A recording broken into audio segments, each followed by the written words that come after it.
So right off the bat, when I import this character in, the outliner is kind of a huge mess. Like, wow, that's a lot of quick select sets.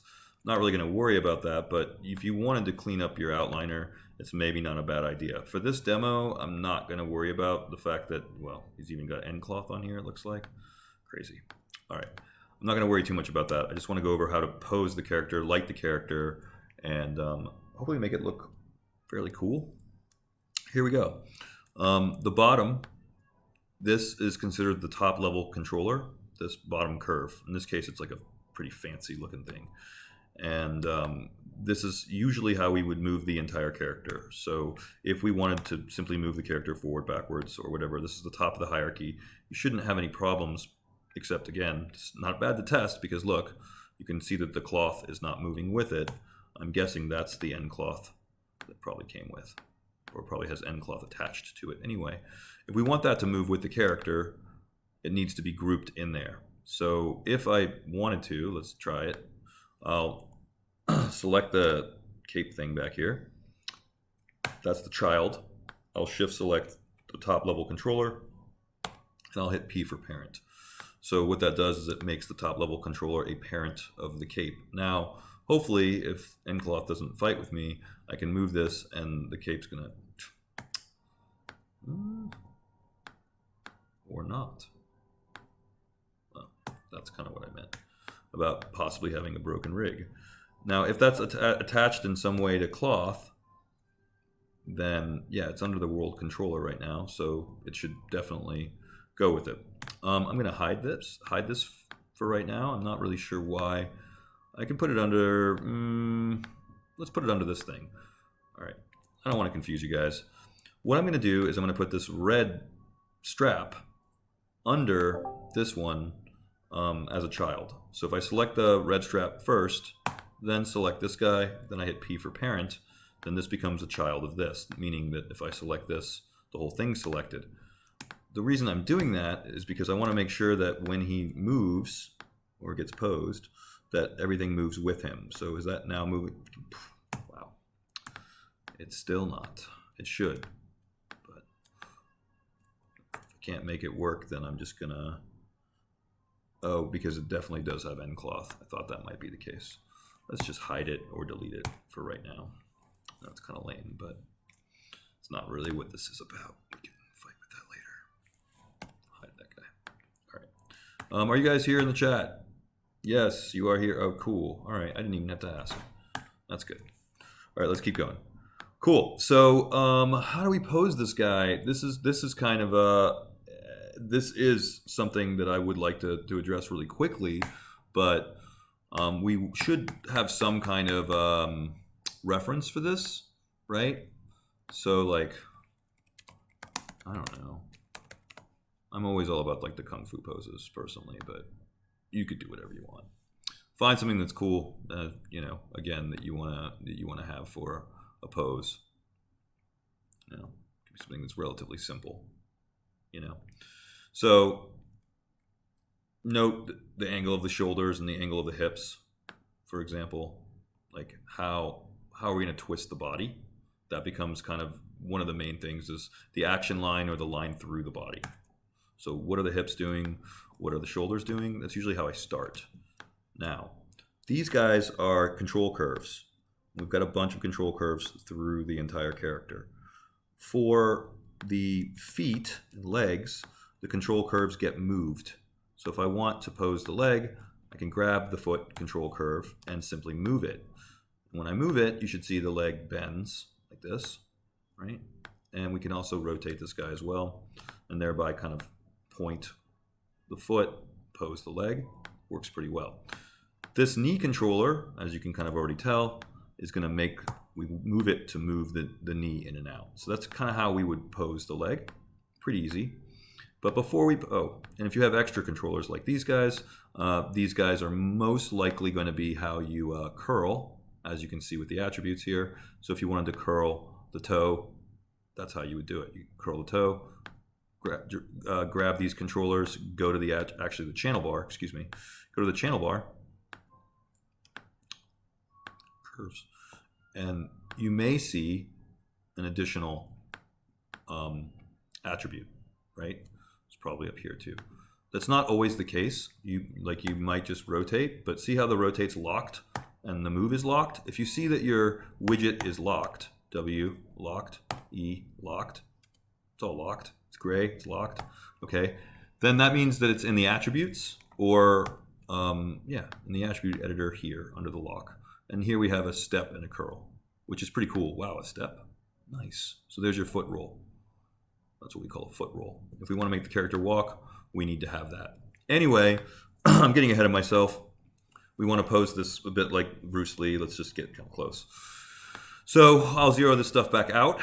If I zero out this stuff, meaning that over here in my translate and rotate, I just select all this and click 0, then the leg goes back. And so same thing here, we just want to zero out these attributes. I know this is probably not what you thought you were going to be doing today, but let's try to have some fun. So then everything, if you want to get it back, you just zero out everything to get the controller back. Right? Now we're pretty much at where we started. Excuse me.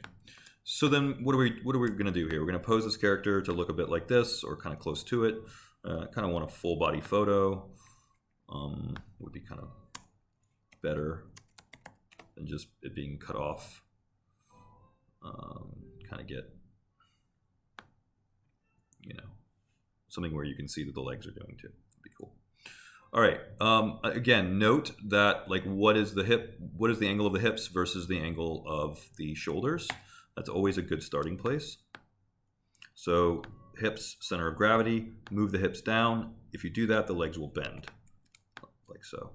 Then from here, we can, with the legs bent, we can begin to pose them.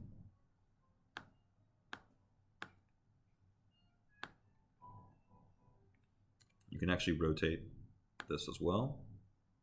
Oops. Now, this is something I've been running into. It's kind of weird in the new version of Maya. I don't know what's up with this. Sometimes if you're rotating a group or transforming a group, at least for me, I have to hold down Control, and that seems to be some additional key that I really haven't had to do that before, which is strange, but I don't know if that's just with my copy of Maya or what. Stop freaking out. So if for some reason your transform buttons don't work with groups, then hold down Control and see if that helps.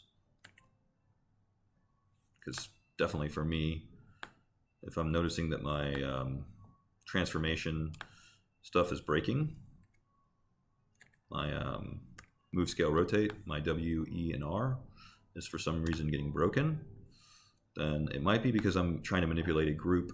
And I don't know why, honestly. It's never happened until recently that I've had to hold down Control to do that. So hips, right? Try to mimic what you imagine the tilt of the hips to be, rotating hip controller, you know? So, and you can also, with the hips, move and rotate. You're allowed to do both.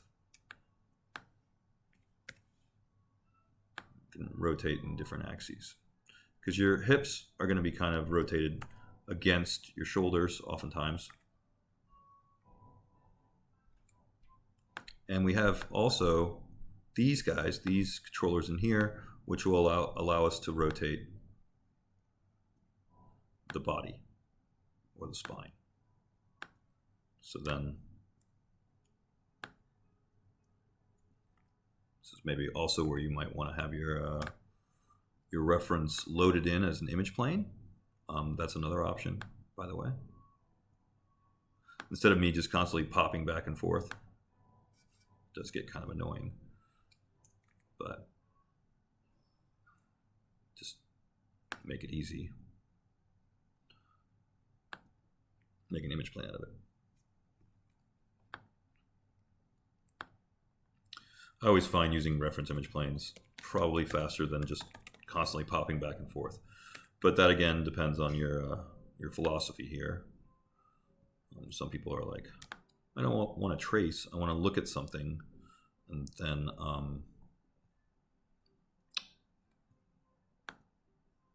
copy it by looking at it, right? I'm kind of the mind where you'll train your eye more if you look at something and then draw it or paint it or pose it. That's my school of thought. But don't limit yourself. You know, we know at this point that we should have a camera. And in this case, I think this comes with a camera, it looks like down here. So it already has a camera that the rig comes with. I gotta speed this up a little bit. Is it invisible? No, there it goes. Anyway, I can look through the camera that I'm meant to render from. Why not? And there it is. And then load the reference up this way. And here's something else that's kind of cool. If you double your reference in, like double the width, this is kind of a neat trick because then you, oops, there you go. Something like that. Then you kind of give yourself extra space to put your character in. So let's try this. PNGs are nice, they keep their transparency too.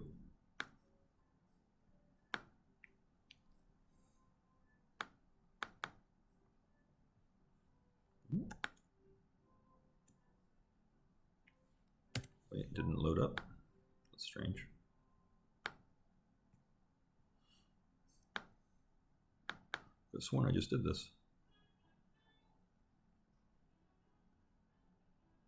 Yeah, I did, because now there's two image planes. But I got an error. Let's try saving it as a different file format. That's a little strange. Maybe it didn't like that after all. Usually it's fine with PNGs, but I don't know. Let's try something.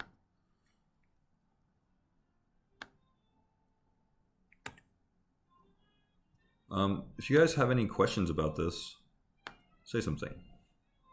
Oh man, it really doesn't like this image for some reason. Strange. All right, I'm gonna try this one more time because I'd kind of like to have this as a reference as an image plane. I don't really like JPEGs, but whatever. I just want it to load. It's like this camera doesn't want to load any image planes. It's a little strange.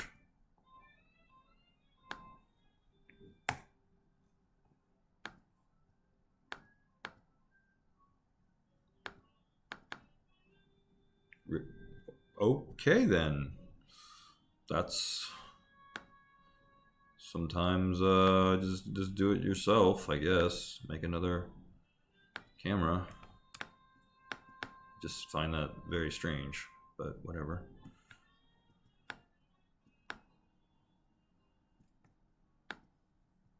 Okay, so what happened there is just didn't want to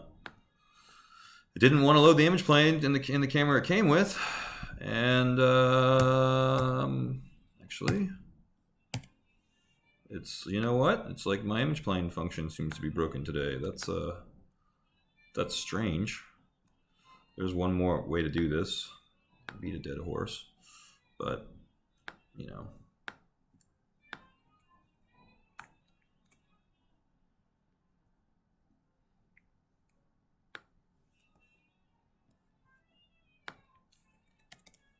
Guys, if you have any questions about this, interrupt me, say something, feel free. This is not really my preferred way of doing this, but you know what?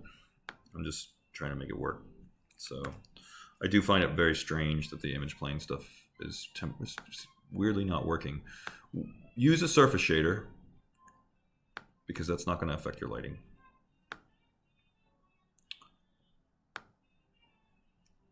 And that's just so when we load in this reference.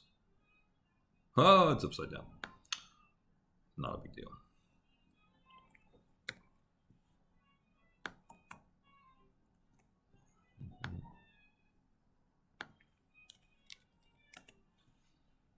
All right, see, now I can see a little bit better what's going on here.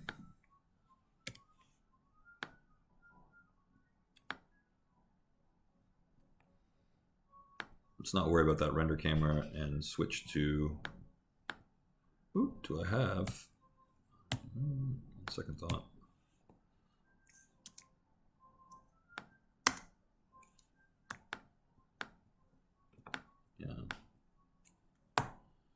Yeah, we could do the front view, but unfortunately it's kind of the back of the character. So I guess, as always, right, we should kind of use our perspective to always pose. We don't want to use the render camera to pose. We want to use the render camera to render from. So then at this point, it's more of a use your perspective camera. This foot appears to be coming out a lot more forward. Something like that. So again, work in your perspective camera. I cannot emphasize that enough. Render in your render camera, work in your perspective camera. That's why you make an additional camera for this reason. Hips are definitely rotated incorrectly. We want these guys to be up this way. And then we can manipulate, whoops. I don't want to, yeah, there we go.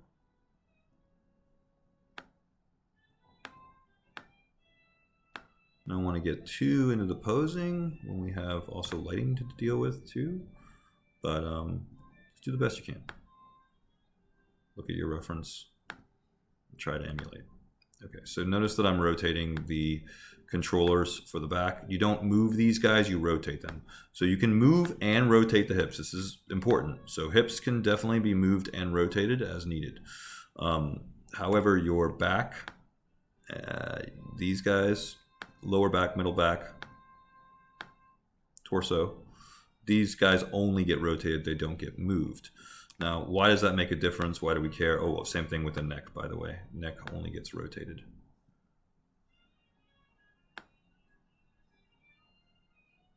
They don't get moved, only rotated. So why does that make a difference? Who cares? What's the big deal? Well, the big deal is that your arms can go either way, and that your arms, depending on how you, like what philosophy you ascribe to for rigging, or actually what, in terms of animating what you're doing. So do you want your arms to rotate or move? Well, what's the difference? Usually they should be rotated. In most instances, almost always, they should be rotated, right? So just rotate your arms, because that's really what you should be doing. But there is a way, which I'll talk about in a second, where we can move the arms instead of rotating them. But usually it's more about rotation. And you usually want to rotate your arms, by the way, from your shoulder down to your elbow, down to your wrist. It's kind of, again, a parent-child thing, where the shoulder is a parent of the elbow, which is a parent of the wrist. So you always go from parent to child when you're doing this. I feel like I definitely have his hand wrong, so let's look at the reference a little bit more. Oh yeah, never mind, I got the hand all wrong. So, are you guys following me so far? Are you getting all this? You understanding me? Have you ever done this before? I don't know. Who's with me here? Who's watching? Yes, Maddie says yes. My one response. Okay. Yes. Okay, cool. Everybody's getting it. All right. Well, say something or stop me or speak up if you're confused by anything at all. So now, hands doesn't exactly have 5 fingers, but we do have finger controls. We could probably rotate these. Or another kind of interesting way to handle this is, if you notice, anytime that you click on something and you get an extra attribute other than rotation and visibility, so you can click on some of these controllers and you can see that, oh look, there's grip, and that will actually control a lot of stuff at once, right? Many fingers.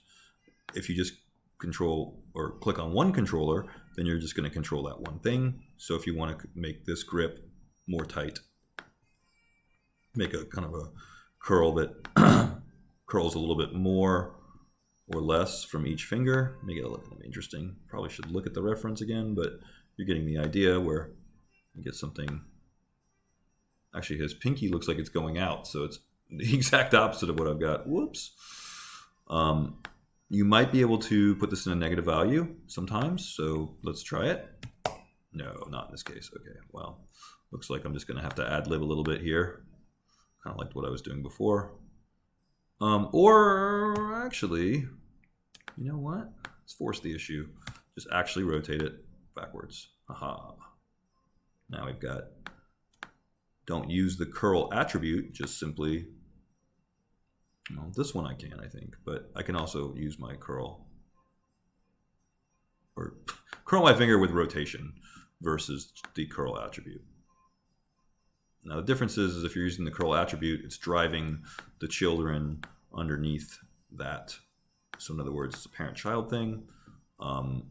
Curl is going to affect the children underneath it, and your rotation is only going to affect one thing that you have, the one controller that you have selected. If I select the circle here, I'm kind of curious, does it give me anything extra? Oh, yes, that's your IK-FK switch. Excellent, that's the next thing I want to talk about. I don't want to get too confusing about how this works, but your legs are considered IK, or inverse kinematics, and you can think of it like this. Anything that's IK is meant to move around mostly, like this leg is mostly meant to move around. Although it can be rotated, primarily it's meant to be moved around. So IK is more of a move thing, and FK is a rotate thing. So your arms traditionally should be FK, meaning that you should traditionally do this to pose or rotate. That's really what you want to do. So this is really, and again, how I recommend you posing your character is just to use good old-fashioned FK, right? Or forward kinematics, or just if you want to think of it as rotation, that might just be an easier way of thinking. It's like I want to rotate my arms because that's how they work on a human body, logically, right? So what's the IK with the arms? Well, what's the deal with the IK and the arms? If you select the circle here, gotta get close, it has what's known as an IK-FK switch right here. And right now it's switched to FK. If I switch to IK, see now the arm has sort of straightened itself out, and watch what happens. Now, when I move the hand, oh,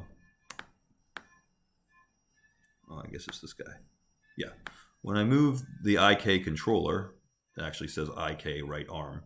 So when I move the IK controller, look at the difference. Instead of rotating from the shoulder to the elbow to the wrist, I've turned on my IK switch, I've grabbed my IK handle, and look, now I can move this around. And by moving it around, the entire arm moves with it. So this is another way I could do this, and I could pose the arm this way, and then move the elbow down over here. This is my elbow controller. And I could be like, okay, now the elbow needs to go up a little bit, like that maybe. And then I got to rotate the wrist. So those are your two options. If you've been paying attention, you might be like, what the heck? Why would I use one over the other? Like, why would I use IK over FK? And that's a really, really, really good question. And the answer is actually interesting in that normally IK is not used for arms. So normally, notice I can't rotate this now. It's obnoxious. So normally IK is not used for arms. It's currently on. It's turned on for me at the moment. So why would I ever use it? What is useful about this versus FK? Most movement and energy travels forward from the muscles, like the pectoral muscles down the arm, from the shoulder to the elbow to the wrist. So for most movements, you always want to use FK, almost always. So then what's the point of IK at all? Well, IK is useful if you're climbing, or if you're doing a somersault or a handstand, or any point at which your body pivots around the hands. That's actually why we have IK specifically in our hands. That's why, in case you ever wondered. Now you know. So if you have a character that climbs or swings on a rope or does a cartwheel, then we have to use IK because the body actually swivels around the hands. The hands become anchor points in those cases. So that's the whole reason why we do it that way. So we can switch between IK and FK as needed. Damn it. Sorry. The animator, this is what I mean about that whole control. It doesn't want to move this. It doesn't want to move this. Strange. It doesn't want to move this controller. What is going on, Maya? Won't even select it. Select controller. Weird.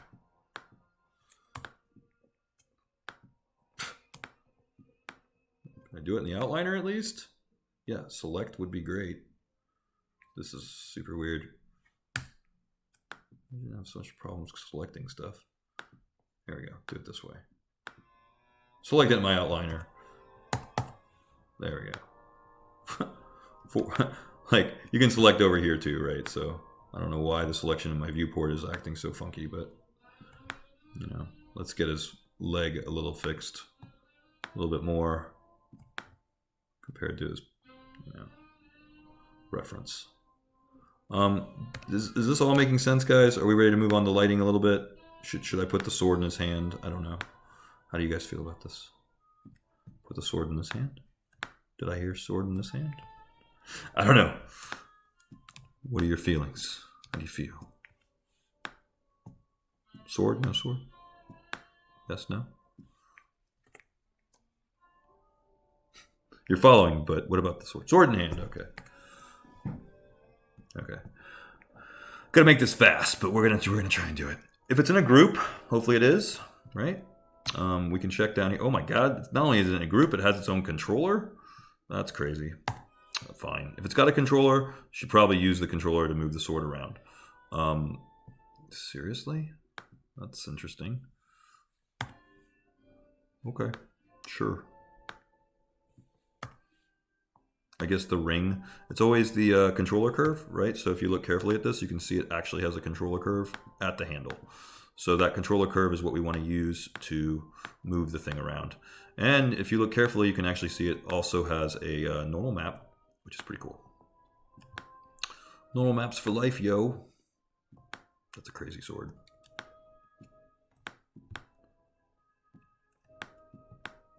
So primary difference. Normal maps are calculated in real time in video game engines and in the renderer too, and even in the viewport. That's why you can see them. You can actually see the normal maps at the moment, like on the handle of the sword. So that's why they're really useful. They give you that detail. They give it to you in real time. Whereas, so we got this grip and we just curl around the sword. Oh, close, very close.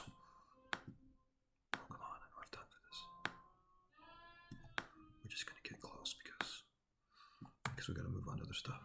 You guys can get the fingers around this. You can do the rest, right? You can curl the fingers this way. Get a little closer. We don't want the fingers to necessarily go through the handle, but that's getting pretty close. I think this one's way off, but we can make it happen. All right. Yeah. He's actually got it in his hand. All right. So now he's posed. Now we're ready for the lighting and rendering, I think, hopefully. Whoa, oh, eyes. Oh, almost forgot. Look how Bruce Lee's eyes are looking off to the side. So the eye controller here, pretty cool. I didn't go over the shoulder controllers, but we can move these.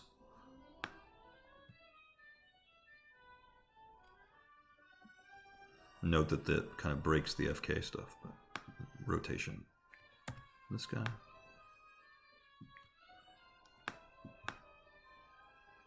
All right, eyes though. All right. What do we do about the eyes? So this controller moves both eyes at once, and you can see I can now make the eyes both turn. If I wanted to move one eye at a time, I could grab the circle in there, but I just want his eyes to move to the side because he's looking like Bruce Lee is to the side. All right, cool. I think I'm starting to be okay with this. Let's like make this happen faster because I'm running out of time. So we have the pose character. That didn't take that long. Not really. It should be some fun. Now let's add some lighting. The lighting isn't really going to look great without something in the background. So this is where I like to build a cyclorama, and I got to be quick about this. So let's try to be quick.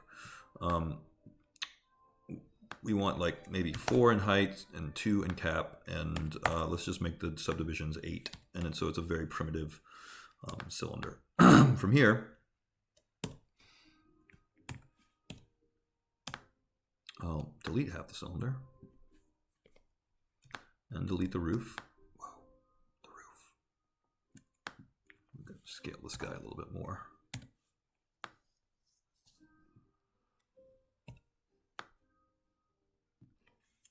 Roof, delete. Now we should know that since it's sort of gray on the outside and black on the inside, that the normals need to be inverted. That's under mesh display reverse. And we can continue to scale. If we move the pivot point, that's D, right? And then move the pivot point down. One cool thing here is you could hold down D and then V for vertex snapping and snap it right to kind of the center of the cylinder, which now I guess I can call kind of a cyclorama. So what I'm doing here is I'm scaling it out so it's really huge. Now when I hit the 3 button on the guy, that I have kind of a platform. Whoops, a platform. It doesn't really have a division necessarily between the wall and floor. Of course, now I have an image plane in the way. Of course I do. Let's hit the 4 button. Get rid of this image plane because it's obnoxious. If it's hidden from you, don't worry. Go to display. Turn on your shape node. It's going to be here, I promise.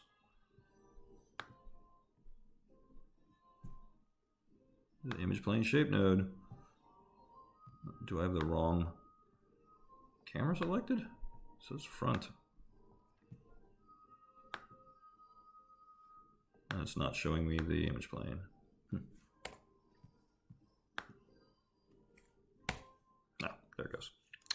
All right, all I really want to do here is make sure my cyclorama is not floating right under his feet. So I'm trying to be careful that his feet, this is important, that the cyclorama, I repeat, is not, he's not floating over the cyclorama. Come on, go back to my perspective. There we go. He's not floating above the cyclorama, and also he's not passing through it. So either way, sorry, the symmetry was on for some reason, I don't know why. But so back to what I was trying to say a minute ago.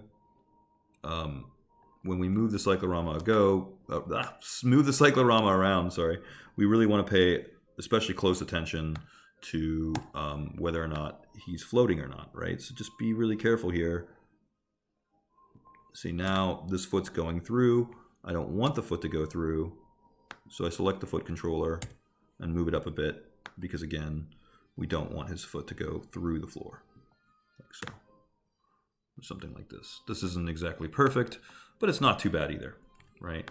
We should have a render camera. So this is kind of the view we want to set up in the render camera. Select the render camera. Get your nice view set up. Now from here, because I got to speed this up. Oh my God, really got to speed this up. From here, we ideally should make a bookmark just so we don't lose this.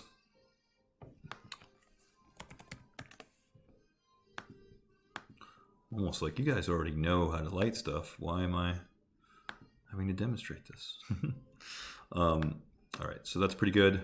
We want what? When we light this, how do we know how to light it? Well, we start with fill light, we could start with our HDR.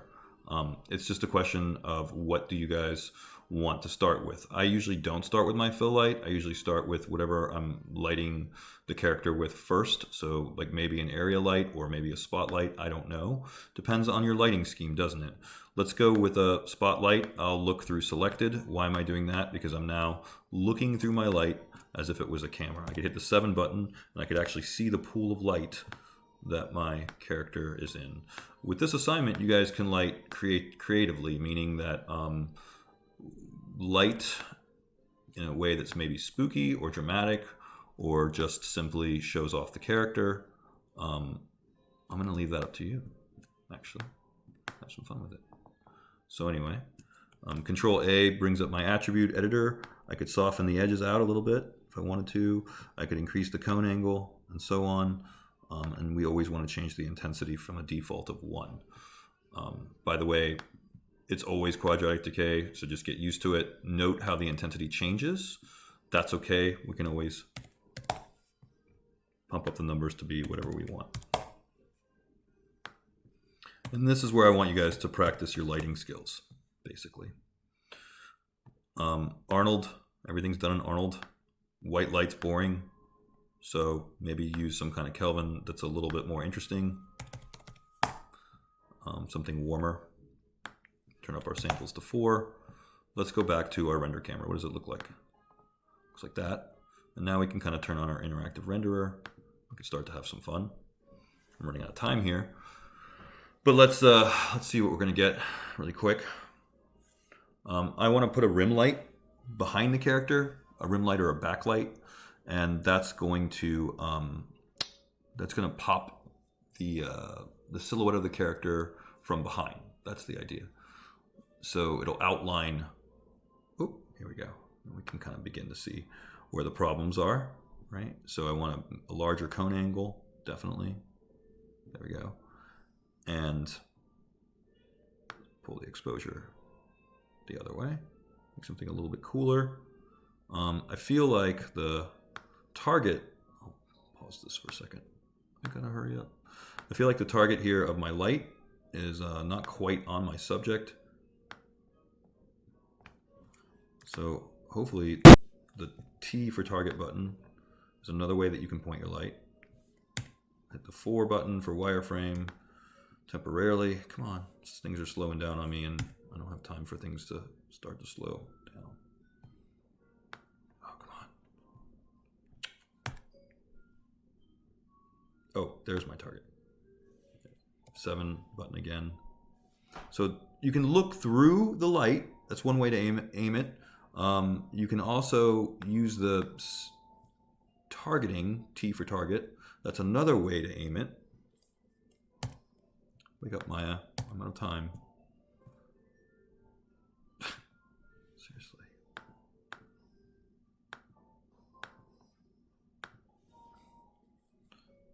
Viewport display. There we go. Thank you. That's what I was trying to do. So yeah, very quick, because again, I'm out of time. I want to make a rim light from behind the character. I'll use a directional light for this. I know this is kind of weird, but watch how I do this. I'll scale it up so I can really see it, move it. And we should be able to see this if we scale it up. Oh, show all. There we go. Whoa. No wonder I was having problems seeing stuff. There it is. So 5, 6, 7 for lighting, right? So here I have a spotlight. And I'm going to aim the aim the directional light rather, from the opposite angle.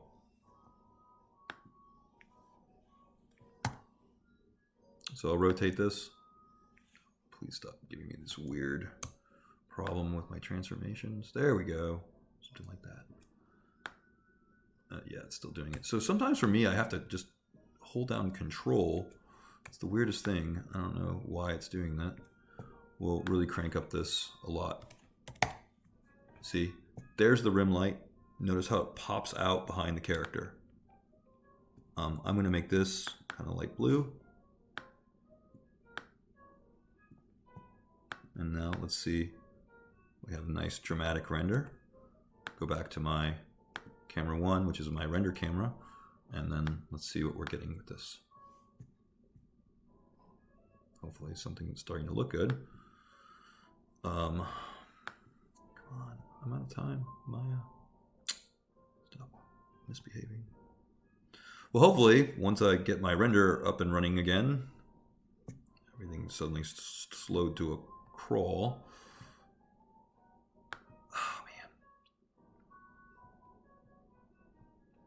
Oh, I'm really hoping that this doesn't get snagged for copyright. One thing I've noticed, if I have music running in my Twitch, then it will disable the audio.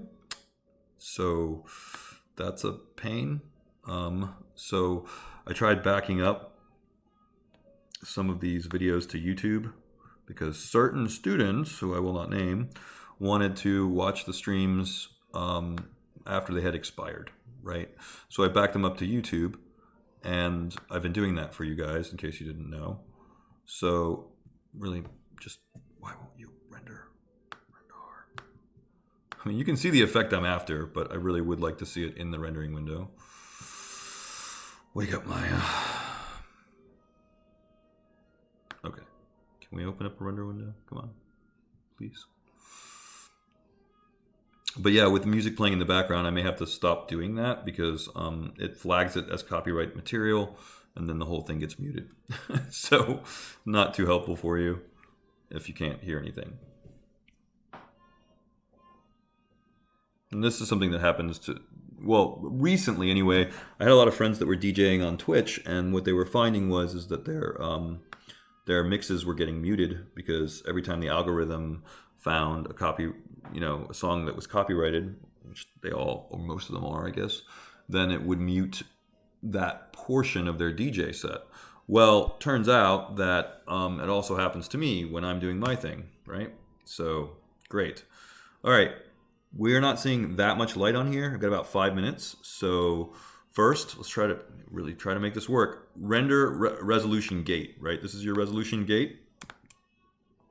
Make sure that's on so you can actually see the actual resolution that is occurring.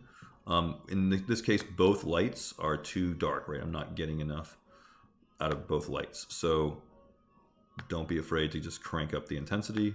I mean, even at 640, which sounds nuts. But remember, quadratic decay means that this stuff is going to need large numbers. I've also found over the years, by the way, that your rim light should almost always be brighter than your key light. So if your spotlight here is your key light, then you want your rim light to be much, and I mean much, much brighter. So now we're starting to get something, and I'm almost out of time. Got like 3 minutes left. So I feel like I can get kind of a decent render really quick if I crank up this rim light. Let's get even closer. Let's get this rim light really 10 times brighter, right? So instead of 25, 250. And like I said, I keep saying about quadratic decay.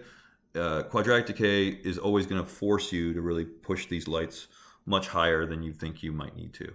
So now I'm starting to get some nice light on the front of him, but I'm still not really seeing this this rim light, at least not in the way that I want to. A little bit annoying.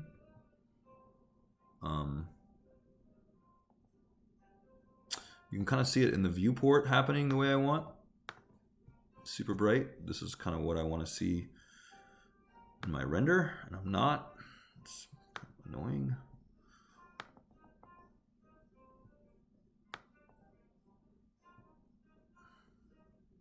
I want to do it to the Arnold.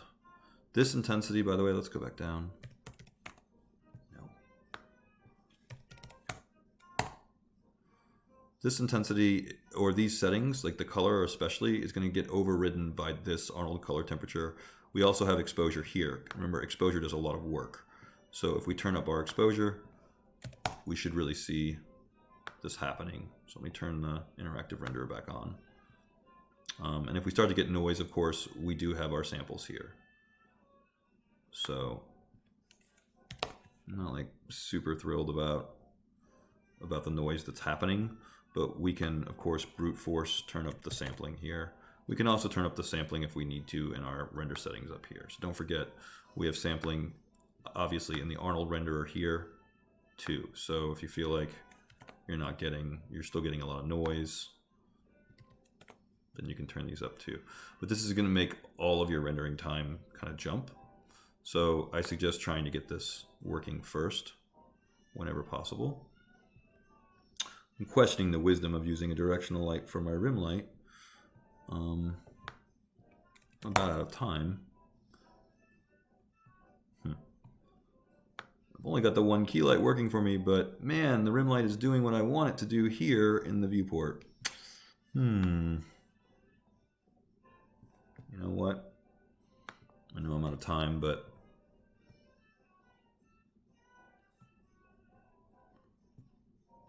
let's do something else really quick. Oh, come on. Well, Maya is kind of forcing me to, because it's slowing to a crawl. So it's kind of forcing me to stop the demo, and we're out of time anyway. So all I can say really is try and light to the best of the ability that you have now, what I've already taught you.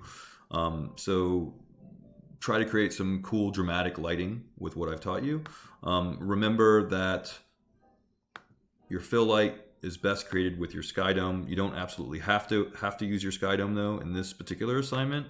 You can really light however you wish, have some fun with it, just like you can pose the character. I would like you to pose the character against a photo though and put that on your blog.